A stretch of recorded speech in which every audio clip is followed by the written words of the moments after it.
Something shifted in the grocery market this week, and if you've been paying attention to prices, supply reports, or even just your local store shelves, you already felt it before anyone said a word. Tariffs just hit a new level. Import costs are climbing fast, and certain grocery categories are about to feel that pressure in a very direct, very visible way. This video is a list of 6 specific items you want to get before April 10th. Not because the world is ending, because the window to buy these at current prices is closing, and once it closes, most families won't notice until the damage is already done. And stay through the list, because number 2 is one that almost every household underestimates, and by the time you finish this video, you'll understand exactly why it belongs near the top. This list isn't built on fear. It's built on supply chain logic, import exposure, and basic pantry math. Every item here either has direct tariff exposure, a history of price spiking during trade disruptions, or a shelf life that makes buying ahead a practical no-brainer. This is about smart positioning before the pressure becomes unavoidable. 6 items.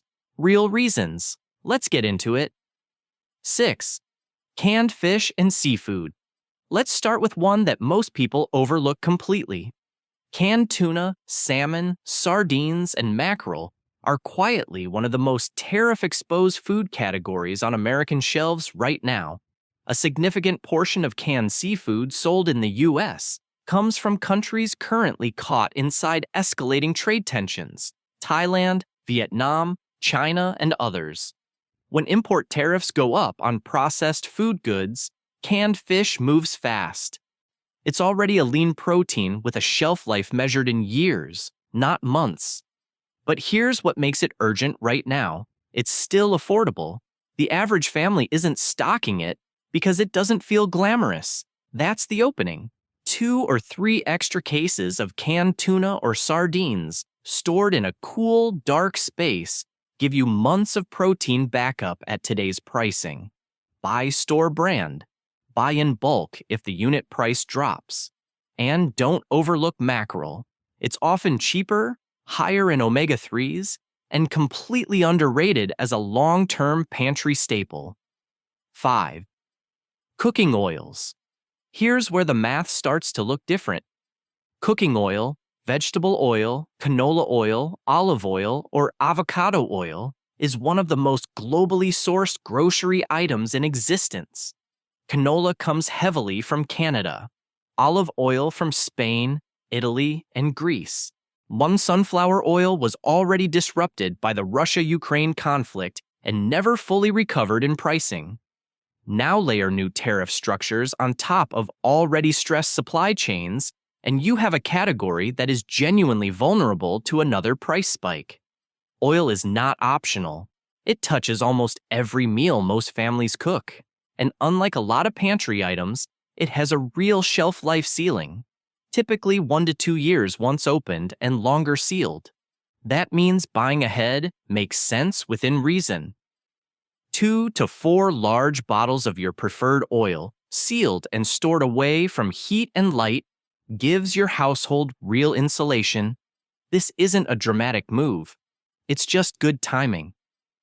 4. Rice and dry grains.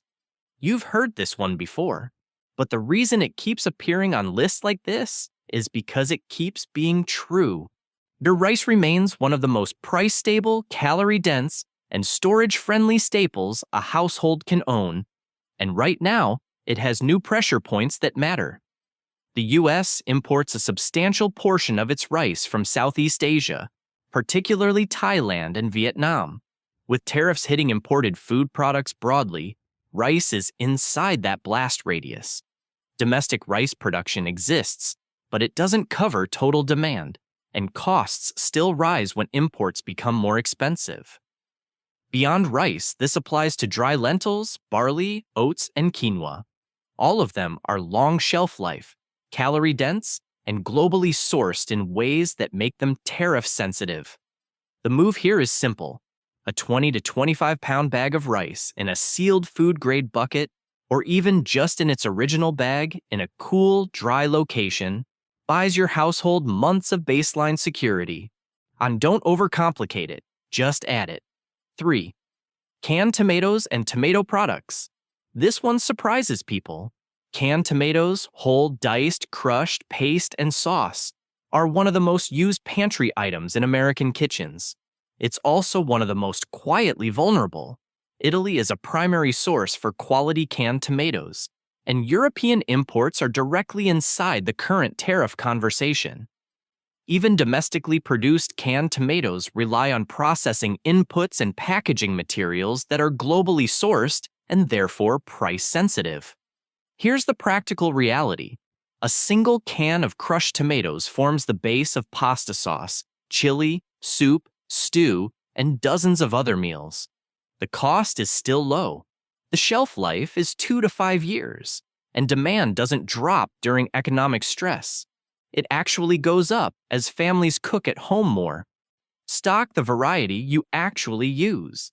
Diced, crushed, paste, sauce, whatever your kitchen reaches for most. A case of each isn't hoarding. It's just smart grocery timing before prices respond to the new trade environment. If this breakdown is giving you real value, hit that like button. It genuinely helps this content reach more families who need it. And stick with the list. The next 2 items are where most households have the biggest gap, and number 1 is the item with the fastest closing window. 2. Coffee and tea. This is the one. Most households don't think of coffee as a preparedness item. They think of it as a morning habit. But when you frame it correctly, coffee is one of the single most tariff-exposed grocery items in America. Why? Because the United States grows almost none of its own commercial coffee. It is entirely import-dependent. Brazil, Colombia, Vietnam, Ethiopia, Honduras, every significant coffee-producing nation is currently operating inside a global trade environment that just got more expensive overnight. Green coffee beans, roasted coffee, instant coffee, all of it flows through international supply chains that now carry higher costs. And unlike a lot of agricultural goods, coffee demand doesn't shrink when prices rise. It's inelastic. People pay more, complain, and keep buying. That means producers pass the cost on with confidence. Whole bean coffee, stored sealed in a cool, dark location, holds quality for months. Vacuum-sealed bags extend that further. Instant coffee, often overlooked, has a shelf life of up to 25 years sealed. If coffee is part of your household's daily life, and for most American families it is, this is the category to act on before April 10th. Tea carries similar logic. Most tea is imported, much of it from China and India, both of which are inside the current tariff conversation. 1.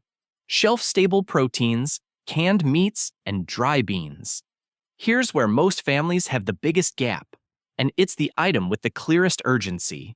Canned chicken, canned beef, canned ham, and canned turkey, along with dry beans, chickpeas, black beans, and lentils, form the protein backbone of any real food security plan.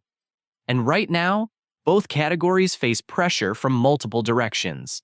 Canned meat relies on packaging, processing, and in many cases, imported cuts or processing inputs. Dry beans and legumes are globally traded and heavily imported in varieties that aren't produced at scale domestically. But the deeper issue is this. Protein is the first category that breaks a family's food resilience when it gets expensive. Carbohydrates are flexible. Protein is not. When meat becomes unaffordable, families scramble. When canned alternatives are also priced up, that scramble gets harder. The window to build a protein buffer at current pricing is now. A case of canned chicken, 2 or 3 bags of dry lentils, a few pounds of dried black beans. These are low-cost, long shelf life, high-protein anchors for your pantry. If you do nothing else after this video, start here. This is number 1 for a reason. Here's the practical summary. 6 items. Canned fish, cooking oil, rice and dry grains, canned tomatoes, coffee and tea, and shelf-stable proteins. None of this requires a warehouse. None of this requires a bunker.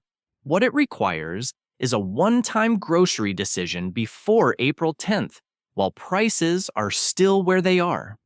The trade environment has shifted. Supply chain costs are moving up. Grocery prices follow those inputs on a delay, and that delay is closing. Families who act in the next few days buy themselves months of insulation from whatever comes next. That's not panic. That's math. If you want to take action right now, walk to your pantry. Identify which of these 6 categories you're thinnest on. Start there.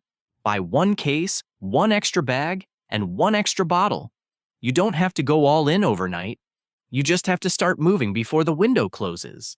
Drop a comment below and tell us, which of these 6 do you already have covered? And which one caught you off guard? We read every comment. Share this video with one person in your life who watches grocery prices. It might be the most useful thing they see this week. We're not panicking. We're positioning.